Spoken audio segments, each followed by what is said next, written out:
Olá pessoal, aqui quem fala é o Sérgio Santos e estamos aqui mais uma vez para o nosso quadro Evangelho, Consciência e Espiritualidade.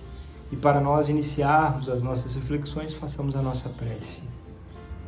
Deus, Pai de amor, gratidão por mais uma vez podermos estudar, aprender, receber as inspirações de mais alto, para que juntos possamos crescer e evoluir. Ilumine a cada um nas suas necessidades mais íntimas, dando força, luz e muito amor para seguirmos em frente. Que assim seja. Muito bem, e para nós iniciarmos as nossas reflexões de hoje, vamos ler o Evangelho de Jesus Cristo segundo Mateus, comentado por Emmanuel e psicografado por Chico Xavier. O tópico de hoje é Mateus capítulo 5, versículo 5. Bem-aventurados os mansos, porque eles herdarão a terra. Amenidades. Surgem, sim, as ocasiões em que todas as forças da alma se fazem tensas, semelhando a cargas explosivas prestes a serem detonadas pelo gatilho da boca. Momentos de reação diante do mal em que a fagulha da mágoa assoma do íntimo, aviventada pelo sopro do desespero. Entretanto, mesmo que a indignação se te afigure justificada, reflete para falar. A palavra não foi criada para converter-se em raio da morte. Imagina-te no lugar do interlocutor. Se houve deficiência no concurso de outrem, recorda os acontecimentos em que o erro impensado te marcou a presença. Se algum companheiro falhou involuntariamente na obrigação, pensa nas horas difíceis em que não pudestes guardar fidelidade ao teu dever. Em qualquer obstáculo, pondera que a cólera é bomba de rastilho curto, comprometendo a estabilidade e a elevação da vida aonde estoura. Indiscutivelmente, o verbo foi estabelecido para que nos utilizemos dele. O silêncio é o guardião da serenidade. Todavia, nem sempre consegue tomar-lhe as funções. Isso, porém, não nos induz a transfigurar a cabeça num vulcão em movimento, arremessando lavas de azedume e de inquietação. Conquanto se não imponha dias de fraqueza e esclarecimento, é possível equacionar harmoniosamente os mais intricados problemas sem adicionar o fogo da violência às parcelas de lógica. Dominemo-nos para que possamos controlar circunstâncias. Chefiemos as nossas emoções, alinhando-as na estrada do equilíbrio e do discernimento, de modo a que nossa frase não resvale na intemperança. Guardar o silêncio quando preciso, mas falar sempre que necessário. A desfazer enganos e limpar raciocínios. Entendendo, porém, que Jesus não confiou a verdade para transformá-la numa pedra sobre o crânio alheio, e sim num clarão que oriente aos outros e alumie a nós mesmos. Que assim seja. Então, um texto belíssimo para iniciarmos as reflexões de hoje, né? Nesse texto, nós falamos claramente sobre raiva e especialmente a expressão da raiva sobre palavras, afetos e formas de expressarmos aqueles momentos mais angustiosos onde a tormenta se afigura em nosso pensamento, em nosso coração. E o ensinamento de Jesus, ele é muito claro. Sejais mansos, buscai equilíbrio. E Emmanuel nos traz essa reflexão belíssima, dando exemplos claros. Quantas vezes depois de um momento de explosão, nós não percebemos logo em seguida que por mais que tenhamos razão, nós perdemos o nosso direito uma vez que explodimos. Por quê? Porque nós transbordamos sentimentos ruins, mesmo racionalmente, tendo razão sobre algo que estamos vivenciando, sobre uma situação. Então, para nós ganharmos sentido e termos direito a prosseguir intimamente com as emoções equilibradas, é necessário pensar, refletir. Se for necessário, guarde o silêncio por um tempo até se acalmar. E quando for possível, fale de forma equilibrada. Isso evita tantos males e traz tantos benefícios, que é um ensinamento divino deixado por Jesus para nós seguirmos. E, acho que é uma das reflexões mais fáceis de nós compreendermos. Quem é de nós que nunca errou para poder ficar culpando o outro na hora que ele erra? Então, antes de jogarmos a pedra, pensemos, se eu errei já no passado e se eu estivesse no lugar do outro, como eu gostaria que me tratassem? É com gritos? É com raiva, com rancor? Ou guiando, orientando, e direcionando por um raciocínio onde o equilíbrio possa ser restabelecido? Que nós possamos ser mais equilibrados para gerar um mundo de mais paz e harmonia. E dentro deste contexto, nós trouxemos o nosso livro querido, Alvorada Cristã, ditado por Neio Lúcio e psicografado por Chico Xavier. E o tópico de hoje é o tópico 26, o grito de cólera. Lembra-se do instante em que gritou fortemente antes do almoço? Por insignificante questão de vestuário, você pronunciou palavras feias em voz alta, desrespeitando a paz doméstica. Ah, meu filho, quantos males foram atraídos por seus gestos de cólera? A mamãe, muito aflita, correu para o interior, arrastando atenções de toda a casa. Voltou-lhe a dor de cabeça e o coração tornou a descompassar-se. As duas irmãs que cuidavam da refeição dirigiram-se precipitadamente para o quarto a fim de socorrê-la, e 2/3 do almoço ficaram inutilizadas. Em razão das circunstâncias provocadas por sua irreflexão, o papai, muito contrariado, foi compelido a esperar mais tempo em casa, chegando ao serviço com grande atraso. Seu chefe não estava disposto a tolerar-lhe a falta e recebeu-o com repreensão áspera. Quem o visse, ereto e digno a sofrer essa pena em virtude da sua leviandade, sentiria compaixão, porque você não passa de um jovem necessitado de disciplina, e ele é um homem de bem, idoso e correto, que já venceu muitas tempestades para amparar a família e defendê-la. Humilhado, suportou as consequências do seu gesto impulsivo por vários dias, observando na oficina qual se fora um menino vadio e imprudente. Os resultados da sua gritaria foram, porém, mais vastos. A mãezinha piorou e o médico foi chamado. Medicamentos de alto preço trazidos às pressas impuseram vertiginosa subida às despesas e o papai não conseguiu pagar todas as contas de armazém, farmácia e aluguel da casa. Durante 6 meses, toda a família lutou e solidarizou-se para recompor a harmonia quebrada, desastradamente, por sua ira infantil. 180 dias de preocupações e trabalhos árduos, sacrifícios e lágrimas.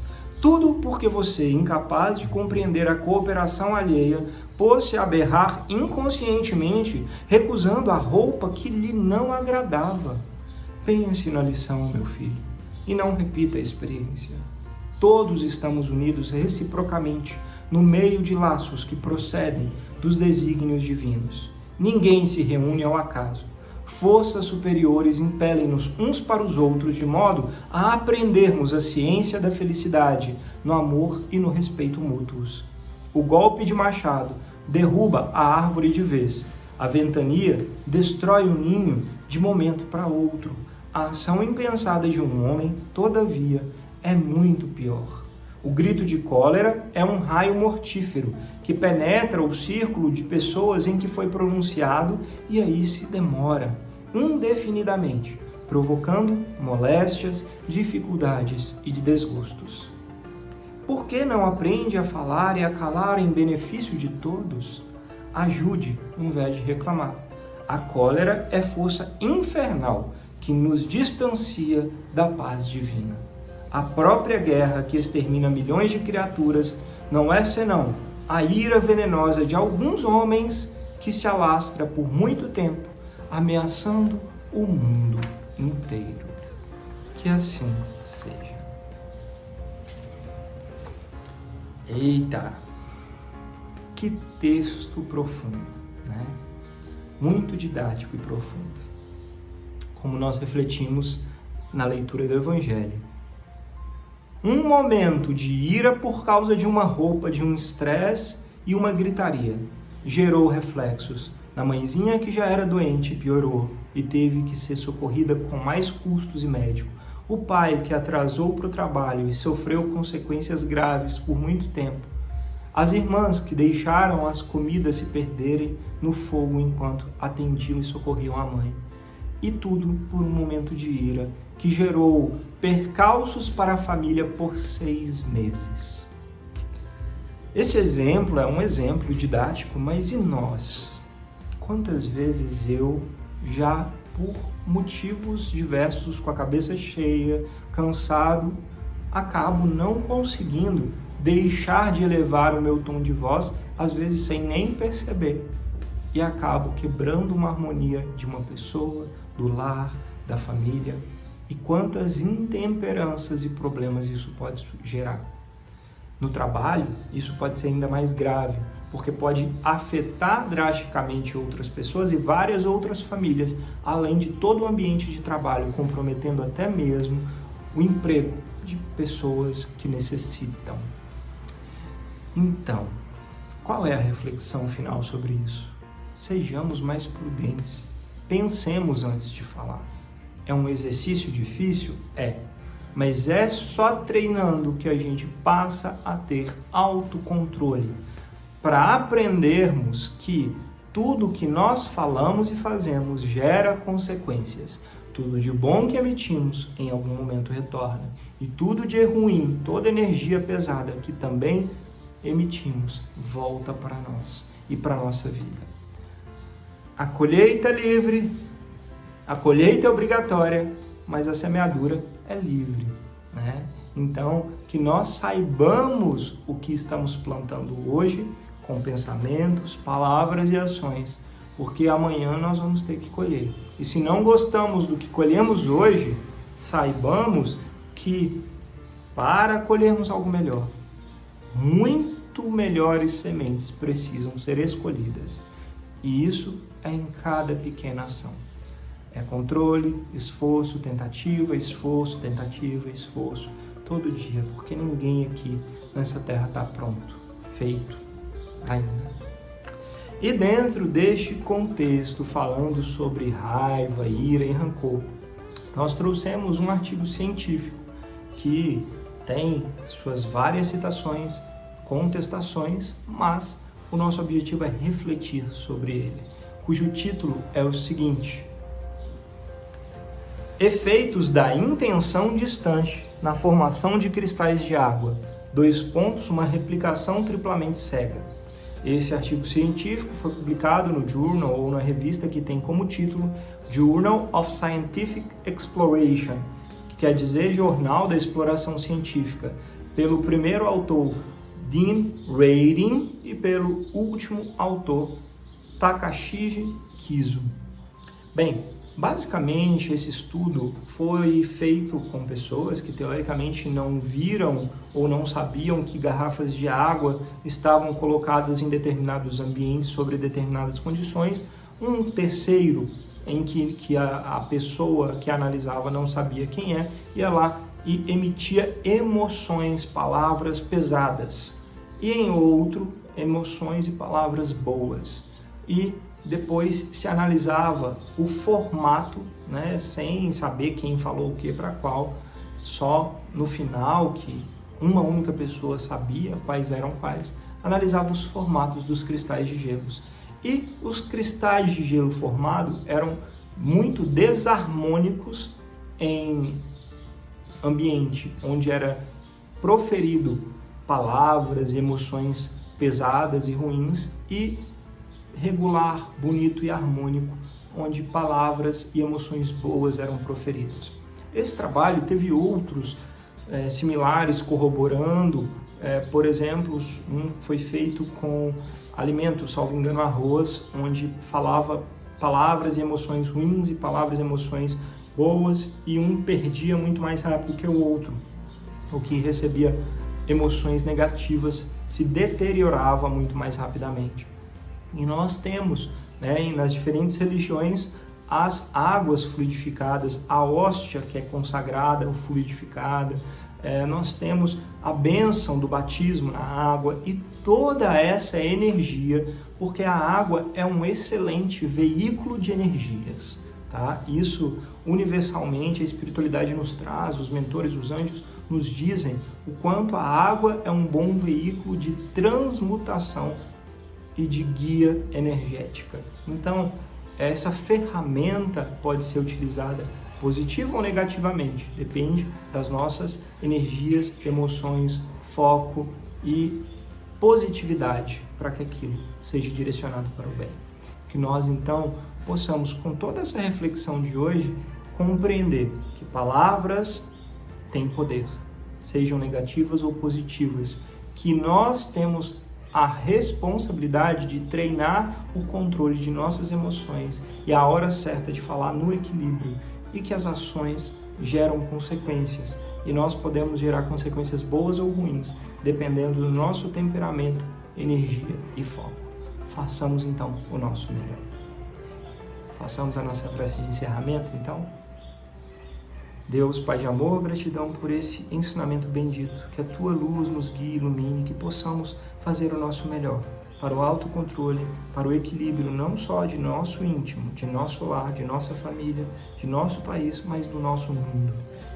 Que os bons anjos mentores nos guiem e fortaleçam a paz em cada ambiente que rodeia esse nosso plano físico.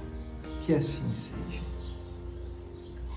Gratidão pela oportunidade de conversarmos. Namastê e até a próxima.